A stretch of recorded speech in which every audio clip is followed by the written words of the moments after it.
इनको पकड़ के निकालना पड़ेगा, ऐसे हालात होंगे। तो वो आपको जाके अक्टूबर नवंबर में दिखेंगे। और आपको मैं एक और बात बता दूं, मैंने आपको शायद अमेरिका के इलेक्शन के बारे में भी एक दफा जिक्र किया था कि मुझे ऐसा लगता है कि ट्रम्प शायद अगर जुलाई सरवाइव कर गया तो वो डेफिनेटली इलेक्शन जीत जाएगा। लेकिन अब इन्होंने दूसरी तरफ से पार्टी ने भी अपने जो बाइडेन है उसको पीछे करवा दिया, दस्तबरदार कर दिया है। अब उनकी जगह जो नए नॉमिनी आई हैं उनका जो चार्ट है बहुत स्ट्रांग है, मैं आपको ये भी बता दूं। क्योंकि हम पहले जो बाइडेन और ट्रम्प को कंपेयर कर रहे थे, तो इंशाल्लाह हम नेक्स्ट वीलॉग में उसको भी कंक्लूड करेंगे कि कौन इतना इस इलेक्शन का हकदार है, कौन प्रेसिडेंट का। लेकिन कहने का मकसद ये है कि अगर ट्रम्प आया तो डेफिनेटली ये जो जंगें चल रही हैं, इतनी जो महाजबाजी चल रही है, इसमें बहुत फर्क आ जाएगा। क्योंकि ट्रम्प बिजनेसमैन है, वो बिजनेस को फरोग देता है, तो वो ये नहीं चाहेगा कि पाकिस्तान के ऐसे हालात हों। क्योंकि मुझे ऐसा लगता है ट्रम्प और इमरान खान की अच्छी बॉन्डिंग है, तो वो डेफिनेटली एक सपोर्ट सिस्टम भी बनेगा इमरान खान का। तो मुझे काफी हालात आगे के जो मार्च 2025 है ना, वो एक मेजर टाइम पीरियड है जिसमें पूरी काया पलटेगी पाकिस्तान की। अच्छा, बड़ा इंटरेस्टिंग आपने चार्ट रीड किया है। मैं जरा थोड़ा सा आपसे ये डिटेल इस वजह से पूछ रहा हूँ क्योंकि हमारे नाजरीन को बहुत सारी चीजें इमीडिएटली समझ नहीं आती, या उनके सर के ऊपर से गुजर जाती हैं, और बहुत सारी चीजें मिच्योर होने में थोड़ा वक्त लगता है। आपने कहा कि हुकूमत को सरेंडर करने का ऑप्शन दिया जाएगा, लेकिन लगता नहीं है ये सरेंडर करेंगे, इनको कान से पकड़ के निकाला जाएगा। तो मुझे जो नजर आ रहा है, बीइंग जर्नलिस्ट, मुझे जो चीजें एक पिक्चर बनती हुई मेरे सामने आ रही है कि लग ऐसे रहा है कि जैसे हुकूमत को ऑप्शन दिया जाएगा कि जनाब आपका वक्त पूरा हो गया है और अवाम आपको कबूल नहीं कर रही, आप बेहतर है घर जाएं या नए इलेक्शन में जाएं। लेकिन ये मशवरा मानेंगे नहीं, तो तहरीके अदम एतमाद के जरिए इनको निकाला जाएगा या इन हाउस चेंज के जरिए। जी बिल्कुल, इन हाउस चेंज तो मुझे बिल्कुल क्लियर कार्ड पे दिखता है कि ये इन हाउस चेंज ही होगा। अब ये मैं जैसे आपको काफी दफा बोल चुका हूँ कि मुझे पॉलिटिक्स का नहीं पता, तो आप मेरी हेल्प करते हैं और उस चीज को अदर वे अराउंड इंटरप्रिटेट करते हैं, तो वही मुझे ऐसा लगता है कि ये ऐसे इन हाउस चेंजेस की तरफ ही मामला जाएंगे, आपको नजर आएगा आपको 100%। इलेक्शन आपको मार्च 2025 में होते नजर आ रहे हैं? सर इलेक्शन नहीं दिखते, मैं आपको बता रहा हूँ इन हाउस चेंजेस होंगी। इलेक्शन नहीं दिखते, इलेक्शन वाले हालात नहीं है पाकिस्तान के, इलेक्शन नहीं होंगे, ये इन हाउस चेंजेस होंगे। यानी इन हाउस चेंजेस होंगी, वो सिस्टम या सेटअप हाँ, थोड़ा सा वोटिंग चेंज सिस्टम जो भी है, वो डिफरेंट सिस्टम जो भी चलेगा। में जाकर कोई इलेक्शन का दोबारा चांस बने। जी जी जी जी, ऐसे ही है, ऐसे ही हालात है। क्योंकि मैं आपको वापस बता रहा हूँ, मुझे नहीं पता कि क्या रूल्स एंड ऑर्डर्स हैं उधर के, तो वो इस तरह से ही कुछ सिस्टम बनेगा वहाँ का। लेकिन मार्च में बनेगा वो, अगले साल के। अच्छा, पीटीआई के ऊपर पाबंदी लगाने की बातें चल रही हैं। बातें क्या, अब तो जिसे मुहावरा है ना, बिल्ली थैले से बाहर आना, हुकूमत ने अनाउंस कर दिया कि हम पीटीआई पर पाबंदी लगाने जा रहे हैं। लेकिन यह मामला कभी दब जाता है, कभी उठ जाता है, कभी कंफ्यूजन, और कभी हुकूमत की अपनी पार्टी में से लोग कहते हैं नहीं अभी फैसला नहीं हुआ, कभी कोई मिनिस्टर आकर कहता है फैसला हो गया। एस्ट्रोलॉजी के पॉइंट ऑफ व्यू से आप चार्ट रीड करके बताएं कि पीटीआई पर पाबंदी लगेगी या लग सकती है? मुझे लगता है लग सकती है, पीटीआई पे पाबंदी लग सकती है, और यही एक इनकी हुकूमत की आखिरी चाल होगी जिसपे जो है, जो बोलते हैं ना पानी सर से ऊपर आ गया, वहां पे लोग बोलेंगे अब पानी सर से ऊपर आ गया, दैट्स इट। और उसी बात पे मैंने आपको बोला था कि लोग मुल्कगीर एहतजाज पर बाहर निकलेंगे, वहीं से पूरी गेम आपको चेंज होती हुई दिखेगी। मुझे ऐसा लगता है ये बैन करेंगे या कुछ ऐसा, ऐसा बैनिंग कर सकते हैं, या कुछ ऐसे नए, मतलब ऐसी कोई चीज अनोखी कर देंगे कि लोग बोलेंगे कि ये तो हमने सोचा नहीं था, ये अब ये क्या कहां से आ गया। मतलब इनके जितने भी केसेस हैं शुरू दिन से वो ऐसे ही केसेस उठा लाते हैं। मतलब एक खत्म होता है दूसरा ले आते हैं, एक खत्म होता है दूसरा ले आते हैं। तो अगर ये बैन नहीं करेंगे तो मुझे ऐसा लगता है कि कोई ऐसी अनोखी चीज ले आएंगे जिसकी वजह से अवाम में एक गुस्सा, और वो बोलते हैं ना कि अपने से बाहर हो जाना, वो वाले हालात बनेंगे। अच्छा, हुकूमत इस वक्त जुडिशरी के फैसले तस्लीम नहीं कर रही। तो हुकूमत और अदलिया में कोई टकराव नजर आ रहा है आपको, या सर हो सकता है? टकराव तो हो गया ना, टकराव तो शुरू हो गया है। अगर आप देखेंगे तो जब से ये पीटीआई के हक में इन्होंने फैसला डाला है तो हुकूमत तो टकराव में चल पड़ी है उनके। तो ये भी इन्होंने एक तरह से अपने पैरों पे कुल्हाड़ी नहीं कुल्हाड़ा मार दिया। ये समझ रहे हैं कि ये काले जो जो भी बोलते हैं काले कोट वाले कुछ नहीं कर सकते, ये सब कुछ कर सकते हैं। इनको समझ में नहीं आ रही क्योंकि इनका ही बोलबाला होने वाला है। मैं आपको 10 दफा बोल चुका हूं कि एक कोर्ट एंड ऑर्डर और दूसरे अवाम, ये दोनों पाकिस्तान में इनकलाब ला सकती है। कोर्ट ने जितना करना था मेरे ख्याल से उन्होंने कर दिया, अब बारी है लोगों की। अब वो देखें कि लोग किस वक्त आते हैं। जिस वक्त रोडों पे लोग आ गए सर, उस दिन से समझ जाइएगा पाकिस्तान में इनकलाब आ गया। मैं आपको लिख के बोल रहा हूँ। अच्छा, मैं 3 लोगों के जायचे आपसे पूछता हूँ। मियां मोहम्मद नवाज शरीफ, जी जी, इनका क्या पूछना है सर? सर क्या नजर आ रहा है, क्या मुस्तकबिल देख रहे हैं आप? पाकिस्तान में रहेंगे, इक्तदार इनके पास मियां रहेगा? मोहम्मद नवाज शरीफ, मियां बेखुदी। मोहम्मद नवाज शरीफ जो बताते हैं बड़ी मुश्किल में है, इनके ऊपर बड़े मसले हैं सर। मुझे नहीं लगता, ये तो अपनी उलझनों में ही लगे रहेंगे, अपने ही मसलों में लगे रहेंगे सर। इनका तो कुछ भी नहीं दिखता आगे। दूसरा कौन है सर? शहबाज शरीफ, पाकिस्तान के प्रधानमंत्री, प्राइम मिनिस्टर। शहबाज शरीफ,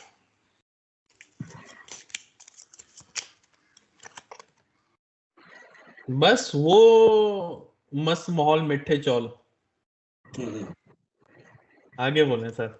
मतलब वो बहुत लाइटली लेंगे अगर उनके पास ऐसी चीजें आ भी गई तो भी उनको कोई फर्क नहीं पड़ता। मतलब वो जिस अंदाज में गवर्नमेंट चला रहे हैं ना, वैसे चलती नहीं गवर्नमेंट। मतलब वो बोल रहे हैं ठंडे रहो, हो जाएगा, सब सही हो जाएगा, लेकिन मुझे नहीं लगता ऐसा होगा। No profit no loss. ठीक नो है, चल प्रॉफिट नो लॉस। कौन सा कोई मैं चला रहा हूँ, अगर नहीं चल रही तो कौन सा कोई मेरी हुकूमत है। बिल्कुल ऐसे ही हालात है। और कौन है सर? सर शहबाज शरीफ साहब को कोई अकाउंटेबिलिटी नजर आ रही है कि इनसे जो कुछ इन्होंने किया, जो सफाकियत हाँ, दिखाई, हिसाब किताब? शहबाज शहबाज शरीफ की अकाउंटेबिलिटी सर मुझे लगता तो नहीं है, लेकिन अभी नहीं होगी, टाइम से हो जाएगी। थोड़ा टाइम लगेगा, फौरन तो नहीं होती अकाउंटेबिलिटी। फौरन तो वो मजे में है अभी, उनको अभी फौरन तो वो शिकंजे में नहीं आएंगे। हमारी पंजाब की मुख्यमंत्री मरियम नवाज। मरियम नवाज, मरियम नवाज के बारे में आप क्या बोलते हैं?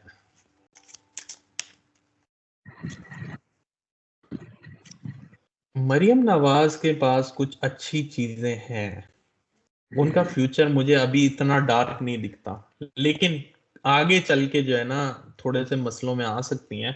अभी वो जरा सबसे अगर आप बोलेंगे ना, स्टेबल वही है। अगर तीनों में से मैं देखूं तो इनका स्टेबल है ज्यादा। नहीं, इनकी गवर्नमेंट, पंजाब इनकी हुकूमत, गौर सीएम पंजाब चीफ। अच्छा, पंजाब हुकूमत के बारे में आप मुझसे पूछ रहे हैं। पंजाब हुकूमत का कंट्रोल है सर, आप माने ना माने, पंजाब हुकूमत का कंट्रोल है, बेहतर है। लेकिन ये है कि वो सिर्फ अपने लिए ही अच्छे हैं, मैं आपको ये बता दूं। अपने लिए ही, अपनी जात के लिए अच्छे हैं। मैं ये नहीं कह रहा हूं कि वो अवाम के लिए अच्छे हैं, लेकिन उनकी गवर्नमेंट का होल्ड है, वो जो चाहते हैं मेरे ख्याल से करवा लेते हैं। सर एस्टेब्लिशमेंट का फ्यूचर आप क्या देख रहे हैं, खासतौर पे हमारे army chief general Asim Munir साहब? आसिम मुनीर साहब काफी स्ट्रांग रहेंगे, लेकिन अगले साल में मैंने आपको जैसे कहा था कि उनके सितारे डगमगाएंगे। इस साल के लिए मुश्किल है, लेकिन मैं आसिम मुनीर का अभी भी देख सकता हूँ। जी। बहुत स्ट्रांग है, बहुत स्ट्रांग है, और वो आपको अभी मसलों में दिखेंगे आसिम मुनीर साहब। अभी के जो कार्ड आ रहे हैं वो मुझे ऐसा लग रहा है कि वो हवाओं के रुख के अगेंस्ट चल रहा है। समझ रहा है मेरी बात? हवाओं का रुख जिस तरफ है वो उसके ऑपोजिट चल रहा है। तो आसिम मुनीर साहब के लिए स्ट्रगल है, मैं ये नहीं कहूंगा, ये साल में भी उनको ट्रबल होगी, लेकिन जितना होल्ड उनका पहले था उतना नहीं है, या जितने स्ट्रांग वो कह सकते हैं पहले थे उतने स्ट्रांग नहीं है वो अभी। अब वो हवाओं के अगेंस्ट चल रहा है। यानी हवाओं के रुख पर उनको कोई चलाने पर मजबूर करेगा कि आप हवा के रुख पे चले, मुखालिफ ना चलें। वो मुखालिफ ही चलेंगे सर, वो मुखालिफ ही चलेंगे। तो फ्यूचर में क्या नजर आ रहा है, अगर मुखालिफ चलेंगे तो फिर नताइज भी मुखालिफ ही होंगे? हाँ जी, फ्यूचर में मैंने जैसे आपको कहा था कि अगले साल में उनका रिटायरमेंट हो जाएगा, तो वो वही होने वाला, फ्यूचर यही है। इनका कोई खास फ्यूचर नहीं है। बस आपको पता है कि जो इन हायर पोजीशन पे होते हैं नॉर्मली, वो लोग एग्जिट कर जाते हैं अपनी जो जगह है जहाँ रहते हैं, लाइक पाकिस्तान से वो बाहर निकल जाते हैं। इंटरेस्टिंग। आपको इस खबर की इंटेंसिटी का अंदाजा नहीं है। मैं हमारे व्यूअर्स को कहूंगा कि हमारी जो वीडियो का पहला पोर्शन है उसको सुनने के बाद आप इस खबर को सुने तो आपको मामलात समझ आ जाएंगे। वैसे थोड़ी सी पिक्चर में क्लैरिटी आपकी प्रेडिक्शन और रीडिंग के हिसाब से मैं दे दूं कि जिस तरह आप बता रहे हैं खान साहब की रिहाई बहुत करीब है, अगस्त या सितंबर, और नवंबर दिसंबर के अंदर सारी चीजें एकदम से चेंज हो जाएंगी, बड़ा अवामी तूफान आएगा, लोग उठ खड़े होंगे और इस हुकूमत का चल चलाओ वो ऐसे समझे कि नवंबर दिसंबर जी 2024 बिल्कुल के अंदर हो जाएगा। और बिल्कुल। 2025 के अंदर इन हाउस चेंज, खान साहब की वापसी, और उसके साथ आप हमारे army chief general Asim Munir साहब की जो रीडिंग मलक साहब ने बताई है उसको आप सुने तो आपको चीजें समझ आ जाएंगी कि ये मामला किस रुख पर चल रहे हैं। जी बिल्कुल ऐसे ही है, क्योंकि अभी अगर कोई भी पाकिस्तान की न्यूज उठा के सुनेगा, वो बोलेगा कि ये रीडिंग तो ईसा बोले मूसा सुने वाली चल रही है। क्योंकि किसी को भी यकीन नहीं आएगा कि क्या वाकई 2 महीने में ऐसे हालात बदल जाएंगे, जबकि मैं बोल रहा हूँ 10 से 15 दिन में हालात बिल्कुल बदल जाएंगे।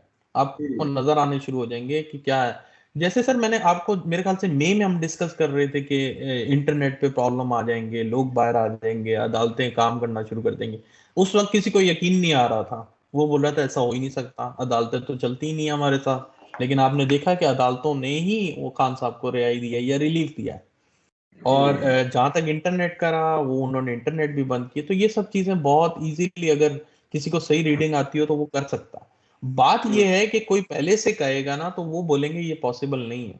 तो अब देखते हैं इंशाल्लाह कैसे होता है, और मेरी दुआ है कि पाकिस्तान के लिए जो भी हो उसके हक में बेहतर हो, क्योंकि अभी आने वाले जो 15-20 दिन है वो अच्छे नहीं है। सर पीटीआई की एक रहनुमा आलिया हमजा, सनम जी जावेद की रिहाई होगी, आलिया हमजा की रिहाई कब तक देख रहे हैं आप? मेरे ख्याल से हमने सनम जावेद पे भी बात की थी कि सनम जावेद पहले निकलेंगी, अगर आपको याद हो। तो मैंने बिल्कुल। आपको कहा था कि सनम जावेद सबसे पहले बाहर आएंगी। आलिया क्या नाम है इनका? आलिया हमजा।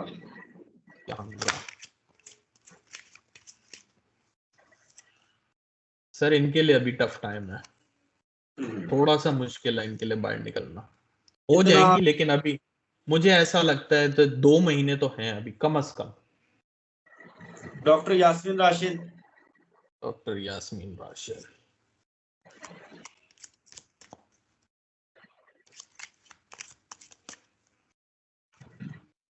डॉक्टर यास्मीन राशिद के अच्छे कार्ड आ रहे हैं, लेकिन मुझे ऐसा लगता है उनकी सेहत सही नहीं है। मुझे नहीं पता, लेकिन मुझे ऐसा लगता है कि वो शायद इसी बेस पे उनको रिलीज या रिलीव करें दें। लेकिन उनके मुझे कार्ड उनसे बेहतर दिख रहे हैं।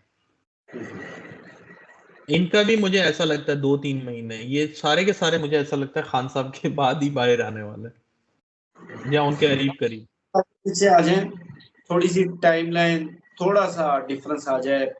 जी टाइमलाइन में थोड़ा बहुत डिफरेंस हो सकता है सर। चलें सर, बहुत शुक्रिया आपके वक्त का। इंशाल्लाह आपसे फिर नेक्स्ट वीडियो में मुलाकात होगी। मुझे शफकत अली को, मलक महबूब साहब को दीजिए इजाजत। अल्लाह हाफिज।